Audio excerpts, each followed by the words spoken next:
শুভ সকাল বন্ধুরা, মিঠু সিম্পল লাইফস্টাইলে আমি মিঠু চলে এসেছি তোমাদের সামনে। আশা করছি তোমরা সবাই খুব খুব ভালো আছো, আর আমিও বেশ ভালোই আছি, কারণ আগের থেকে গলাটা কিন্তু আমার বেশ ভালো আছে। আজ সারাদিন বাড়ির বাইরে থাকবো, বাড়ির ভেতরে থাকবো, কি করছি সেই সবটাই কিন্তু তোমাদের সাথে আমি শেয়ার করার চেষ্টা করছি। তবে আজকের ব্লগটা কিন্তু একটু অন্যরকম হচ্ছে অন্যান্য দিনের তুলনায়। তবে আমি যখন যেভাবে থাকি সেভাবেই কিন্তু সমস্ত ব্লগ তোমাদের সাথে শেয়ার করার চেষ্টা করছি। দেখো এখানে কিন্তু আমার জন্য গোলমরিচ, আদা, লবঙ্গ দিয়ে আমার জন্য চা বানিয়ে নিচ্ছি, কারণ আমার ভীষণ কাশি হয়েছে।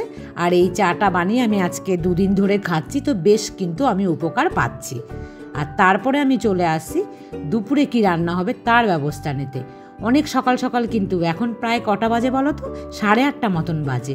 আমি কিন্তু ডালটা বসিয়ে দিলাম, মানে মুগ ডাল ভেজে ভালোভাবে ধুয়ে কিন্তু প্রেশার কুকারে বসিয়ে দিয়েছি। আর এইদিকে বোয়াল মাছের মাথা ভাজা বসিয়েছিলাম, সেটা দিয়েই কিন্তু আমি মুগ ডাল বানালাম। সে বেশ কয়েকদিনের আগের আনা কিন্তু সেই মাছের মাথাটা রেখে দিয়েছিলাম, ভেবেছিলাম বাড়িতে সব লোকজন আসলে তখন বানাবো। তারপর কিন্তু আমি নিচে চলে এসেছি, 9টার জল চলে এসছে শাকটা ধুয়ে নিতে। আগের দিন যে দেখলে নোটে শাকটা আমি বেছে রেখেছিলাম, সেই শাকটাকেই কিন্তু খুব ভালোভাবে এই ছাড়া জলে ধুয়ে নিচ্ছি আমি। আর এখানে ধরুন আমার মনটাও বেশ ভালো লাগে, অনেক জলে ধোয়া যায়। আর এখানে দেখো আমার হাজব্যান্ড নিয়ে এসছে কচুরি, এটার মধ্যে মিষ্টি আছে, কি মিষ্টি আমি জানি না।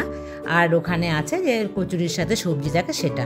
মেয়ে আর ওর বাবা দুজনে মিলে না, মায়ের মন্দির আছে আমাদের এখানে, সেখানে পুজো দিতে গিয়েছিল। তো এর প্রসাদ ওদের খাওয়া হয়ে গেছে, আমার জন্য এই দেখো পান্তুয়া এনেছে। এই পান্তুয়াটা না একদম ফ্রেশ। আমরা কিন্তু ব্রেকফাস্ট করে নিয়েছি, নিয়ে তারপর দেখো আমি আর আমার হাজব্যান্ড দুজনে মিলে কিন্তু বেরিয়ে পড়লাম সকাল সকাল। কোথায় যাচ্ছি কিন্তু দুজনে মিলে একসাথে আজকে বাজার করতে। আর এই যে ব্লু আর একটা ইয়েলোর কম্বিনেশন বিল্ডিং দেখলে, এটা কিন্তু আমার মেয়ের স্কুল। আর তোমরা তো জানোই এই রাস্তাটা তোমরা অলরেডি অনেকেই চিনে গেছো, এটা আমার বাজার। তো দেখেছো দুপাশে বাজার বসে গেছে, আজ কিন্তু দুজনে মিলে বাজার করব। বাজার আমরা দুজনে মিলে করতে আসি বেশিরভাগ দিনে, তবে আমি এখন ভিডিও করি তো এর জন্য কিন্তু আমি একদমই আসতে চাই না, বাড়িতে সময় পাই না। তো মানে যখন আমি গিয়ে ক্লান্ত হয়ে পড়ি আর কিন্তু আমার ভিডিও করতে একদমই ইচ্ছে থাকে না, সেই জন্য কিন্তু আজকাল আমি বাজারে আর আমার হাজব্যান্ড আসলে আসতে চাই না। দেখেছো কত বড় কাতলা মাছ, এটা আমরা কিন্তু মাছটা নেইনি। এই দেখো এখানে এনেছি কিছু বাটা মাছ, এখানে 2 পিস তেলাপিয়া মাছ, কিছু পাবদা মাছ, আর এখানে দেশি রুই মাছ, আর একটা ইলিশ মাছ। এই ছিল বাজার। এই সমস্ত মাছ কিন্তু ফ্রিজে তুলে দিয়ে দেখো আমরা দুজনে আবার কিন্তু রেডি হয়ে বেরিয়ে পড়ছি। কোথায় যাচ্ছি, অনেকগুলো কাজ কিন্তু। দেখো প্রথমেই বাড়ি থেকে বেরিয়েই কিন্তু ঢুকে পড়লাম একটা এটিএমে। ও ঢুকেছে, আমি বাইরে দাঁড়িয়ে আছি, এত গরম লাগছে, ভাবলাম না একটু ফ্রিতে হাওয়া খেয়ে নিই। তো আমিও কিন্তু ভেতরে ঢুকে পড়ে ভাবলাম তোমাদের সাথে একটু শেয়ার করি। দেখেছো হাতে একটা ফাইল, অনেক কাজ আছে কিন্তু। তারপর দুজনে মিলে চলে আসলাম একটা স্টুডিওতে। এখানে পাসপোর্ট ছবি লাগবে, ওর বাবার, আমার, মেয়ের, 3 জনারই কিন্তু। মেয়ে যেখানে ভর্তি হবে সেখানে কিন্তু আমাদের গার্জেন হিসেবে ফটো লাগবে 2 জনারই। তো সেই ফটোই তুলতে এখানে এসেছি, হয়ে গেছে কাজটা। তারপর দেখো একটা মেডিসিনের দোকানে ঢুকলাম, ভুলেই যাচ্ছি একদম এই জিনিসটা নিতে। এই জিনিসটা কিন্তু ভীষণ প্রয়োজনীয়, ওআরএস নিয়ে নিলাম এখান থেকে। তারপর দেখো কোথায় ঢুকছি, এটা কিন্তু আমাদের এখানকার কোর্ট, জজ কোর্ট যাকে বলে। এখানেও কিন্তু আমাদের কোর্টে কাজ আছে, মেয়ের ডকুমেন্টসের জন্যই এসছি এখানে। কি হয়েছে জানো তো বন্ধুরা, আমার যে হাজব্যান্ডের নামের স্পেলিংয়ের কিন্তু একটু গন্ডগোল আছে, আর সেটা নিয়েই একটু ঝামেলা আছে। তো এখানে এপিট করতে যে লাগবে সেই জিনিসটাই কিন্তু করতে এসেছি। আর দেখো আমি এখানে এসে বিলেতে আমরা মাখা পাওয়া যাচ্ছে, সেটা কিন্তু আমি খেলাম। অনেকক্ষণ বসে আছি দেখো শুকনো মুখে, কাজ আর যেন শেষই হচ্ছে না, বেশ ঘন্টার পর ঘন্টা কিন্তু এখানে বসে আছি। দেখো কত লোকের ভিড়, একজনের পর একজনের কাজ করে গিয়ে দেখো লাস্টে খালি হয়ে যাচ্ছে, তবুও আমাদের কাজ যেন হচ্ছেই না। যাই হোক অবশেষে অনেকক্ষণ ওয়েট করার পর আমাদের কাজটা কিন্তু হয়েছে। তো আমরা দুজনে কিন্তু ওখান থেকে বেরিয়ে পড়লাম।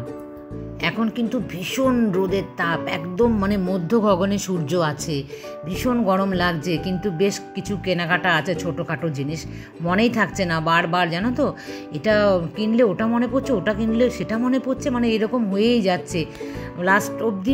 এই যে মনে হচ্ছে কিনতেই থাকবো যতক্ষণ বাড়িতে থাকবো আর কি। যাই হোক মেয়ের কিছু ইনার নেওয়ার জন্য কিন্তু চলে এসেছি এই দোকানে। তো এখান থেকে আমি কিন্তু সব সময় নেই ছোটোখাটো জিনিসগুলো আর কি। আর আমাদের গলির মুখেই কিন্তু আইসক্রিম পেলাম, সেখান থেকে ওর বাবা নিচ্ছে।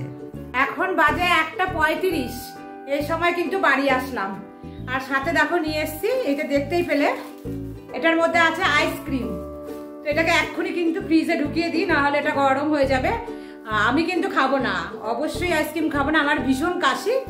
পরে মেয়ে, বাবা আর আজকে কিন্তু আমার মা এসছে, আমি তোমাদেরকে দেখাবো আমার মাকে প্রথমবার। এখানে আছে মেয়ের ইনার, এটা আমি তোমাদের সাথে শেয়ার করছি না।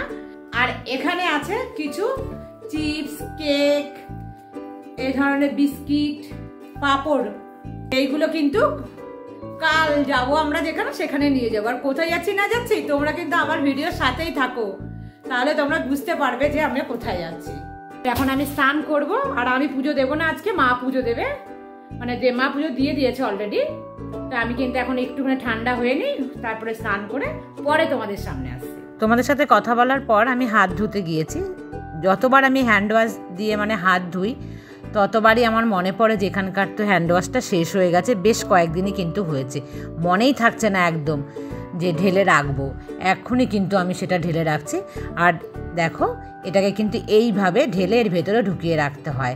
জিনিসটা কিন্তু খুব সুন্দর, মানে আমার যখন আমি প্রথম দেখেছিলাম তখন কিন্তু এটা আমার ভীষণ পছন্দ হয়েছিল। আর এই দেখো, এইভাবে প্রেস করে কিন্তু এটাকে নিতে হয়। আমি জানি তোমরা অনেকেই জানো যে এই জিনিসটাকে কীভাবে ইউজ করতে হয়। যেই হ্যান্ড ওয়াশ যেটা পরিষ্কার করতে গেলাম, তো আমার হাতটা আমি দেখছি যে নিচের দিকে তাকিয়ে বেসিনটার ভেতরটাও বেশ কালো হয়ে গেছে। তো আমি ওই হ্যান্ড ওয়াশ হাতের মধ্যে নিয়ে একটু ভালোভাবে কিন্তু ডলে দিচ্ছি এবং অল্প অল্প জল দিয়ে ধোয়ার আমি চেষ্টা করছি, কিন্তু ব্যর্থ হয়েছি। গা বেয়ে বেয়ে আমি দেখতে পেলাম সেই জল পড়েই গেল। এখন বাইরে থেকে এসছি, বলো কার ভালো লাগে এগুলো করতে, কিন্তু কিচ্ছু করার নেই, জল বেয়ে পড়েছে না। এটাকে যদি এখন না মুছি না, এই যে প্লাই দেওয়া না কী সব দেওয়া আছে, এগুলো কিন্তু ফুলে উঠবে আর এটা খারাপ হয়ে যাবে। সেজন্য আমার অনিচ্ছা সত্ত্বেও কিন্তু এখন আমাকে এই পরিশ্রমটুকু করতে হচ্ছে। স্নান করে হাজির হয়ে গেছি, একদম প্রচন্ড গরম লাগছিল, পুরো চুল ভেজা চুপচুপ করছে, একদম জল ভর্তি চুলে। যাই হোক বন্ধুরা, কি রান্না করেছে বা কি রান্না করেছে, দুজনা মিলে রান্না করেছি আজকে, মা আর আমি। আমি তো কাজে চলে গিয়েছিলাম, তার জন্য আমি অল্প রান্না, মানে অর্ধেক রান্না আমি করে রেখে গেছি আর অর্ধেক রান্না মা করেছে। তো কি রান্না করেছে চলো আমার সাথে রান্না করে তোমরা। আজ কিন্তু মা মেয়ে দুজনে একসাথে রান্না করেছি। এই যে নোটে শাকটা, এটা কিন্তু মা রান্না করেছে, আর নিচে আলু উচ্ছের ঝোলটা আমি করেছিলাম। আর এই যে দেখছো মাছের মাথা দিয়ে ডাল, এটা কিন্তু তোমাদের সাথে আমি একটু দেখিয়েছিলাম যে আমি করেছি এটা। আর এই যে ইলিশ মাছের ঝাল, এটা কিন্তু মা দারুণ বানায়। লাঞ্চ হয়ে গেছে, তারপরে কিন্তু চলে আসলাম। এই আইসক্রিম আমার জন্য নয়, এটা হচ্ছে আমার জন্য। আর এই দেখো, যার যার হাতে তার আইসক্রিম চলে গেছে। এই চকলেট ফ্লেভার নিয়েছে আমার হাজব্যান্ড। আমি তো দূরে দাঁড়িয়েছিলাম, যে চকলেট আমি কিন্তু একদমই পছন্দ করি না। যাই হোক, মেয়ে পছন্দ করে, সবাই খাচ্ছে আইসক্রিম আর আমি কিন্তু বসে বসে দেখছি। দেখো কত আনন্দ করে কিন্তু সবাই খাচ্ছে। আর আমার বরের দুষ্টুমি দেখবে আজকে, শাশুড়ির সামনেও কিন্তু লজ্জা পাচ্ছে না। আর আমি খুব মানে এই করছি, দেখো চেটে চেটে খাচ্ছে আর আমাকে বলছে যে আইসক্রিম তো খেতে পারবে না ঠান্ডার জন্য। দেখো আমার মা, এটা কিন্তু আমার মায়ের সাথে আমার কোনো মিল আছে না, আমি কিন্তু আমার বাবা পুরো। আর এই যে দেখো, আমাকে দেখিয়ে দেখিয়ে কেমন হ্যাংলামো করছে, বলো এই দেখো আমি আইসক্রিম খাচ্ছি, তুমি খেতে পারছো না। আর দেখো এই বাটির আইসক্রিমটা রেখে দিয়ে ও একটা কুলপিনো আইসক্রিম নিয়ে এসছে। ও একদম চকলেট ফ্লেভার কিন্তু পছন্দ করে না, আর আমাকে ভীষণ রাগাচ্ছিল। কিন্তু এই জামা কাপড়গুলো ওর বাবা সকালবেলা কিন্তু ধুয়ে দিয়েছিল, সেগুলো আর আমি তোমাদের সাথে শেয়ার করতে পারিনি, কারণ প্রচণ্ড ব্যস্ততা, হুটোপাটা সমস্ত কিছুই ছিল আমার, তো সেই কারণে। যাই হোক, এখন আমি সন্ধেবেলা কিন্তু এগুলোকে ভাঁজ করে রেখেছি। অল্পই ছিল আজকে জামা কাপড়, খুব বেশি জামা কাপড় কিন্তু আর কাচাকুচি নেই, মোটামুটি গুছিয়ে নিয়েছি সমস্ত জিনিস। আর আমাদের তো দিন একদম ঘনিয়ে গেছে, মানে অন্তিম দিন, আজকেই কিন্তু লাস্ট দিন। তা কালই কিন্তু আমরা রওনা দেব। আর আমাদের সমস্ত ঘর পুরো লণ্ডভণ্ড অগোছলো হয়ে আছে। আর এই দেখো, এই এক্সটেনশন কর্ডটা নেওয়া হয়েছে ল্যাপটপ, মোবাইল এসব চার্জ দেওয়ার জন্য। আর ঘর তো অগোছলো থাকছে, কারণ একবার বার করছি জিনিসপত্র, আবার ঢোকাচ্ছি লাগেজে, কোনটা মনে পড়ছে আবার সেটা দিচ্ছি, মানে এই সমস্ত করে কিন্তু ঘর আমি একদমই অর্গানাইজ করে রাখতে পারছি না। আর কিছু করাও নেই, আর আমি তোমাদের সাথে তাই শেয়ারও করতে পারিনি আজকে সারাদিনই কিন্তু কোনো কাজই, কারণ এই সমস্ত কাজ করতে। আর বাইরের কাজ তো তোমরা দেখতেই পেলে যে অনেকক্ষণ বাড়ির বাইরে ছিলাম। আর এই সেন্টার টেবিল দেখো তো, সেন্টার থেকে সরে কিন্তু সাইডে রাখা হয়েছে। এই যে ফাঁকা গ্যাপটা দেখছো, এখানে কিন্তু সমস্ত জিনিস বারবার নামানো ওঠানো হচ্ছে, তাই ফাঁকা রাখা হয়েছে জায়গাটা। ডিনার নিয়ে চলে এসেছি। আজকে ডিনারে আছে এগ চিকেন তড়কা, আর তার সাথে কিন্তু এসছে মেয়ের পছন্দের মশালা কুলচা। এটা মেয়ে ভীষণ পছন্দ করে, তো কাল মেয়ে চলে যাবে, আজ রাতে মেয়ের পছন্দের একটা ডিনার মেয়েকে দিলাম। যাই হোক বন্ধুরা, আজকের মতন কিন্তু আমি ব্লগটা এই পর্যন্তই রাখছি। দেখা হবে নেক্সট ব্লগে। ততক্ষণ তোমরা সবাই ভালো থেকো, সুস্থ থেকো, সাবধানে থেকো। Good night.